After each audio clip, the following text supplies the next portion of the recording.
Hello বন্ধুরা, Kawasaki Ninja স্টোয়ার চিনে না এমন মানুষ দুনিয়াতে খুঁজে পাওয়া দুষ্কর।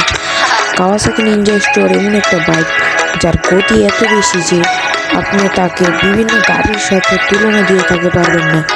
বিশ্বে এই গাড়ির সংখ্যা খুবই কম, তবুও এটির দাম খুবই বেশি। এটি বাংলাদেশে খুব কম পরিমাণে দেখা গেলে বিদেশে এটির পরিমাণ খুবই দেখা যায়। এগুলো বেশিরভাগ সময় রেসিং কার হিসেবে ব্যবহার করা হয়।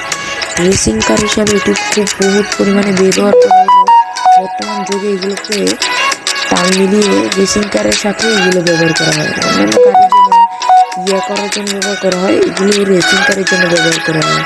এটির মাইল হচ্ছে 50 মাইল। এগুলো বিভিন্ন পাশপাতির দাম অনেক বেশি হয়ে থাকে। পাশপাতিগুলোর এত দাম যে তাদের প্রতি নটিক্যাল মাইল পর্যন্ত এই গাড়িগুলোর দাম হয়ে থাকে এবং এগুলোর পাশপাতির দাম খুবই বেশি হয়ে থাকে, যার এক একটা পাশপাতির দাম 16 থেকে 17 হাজার টাকারও অধিক হতে থাকে।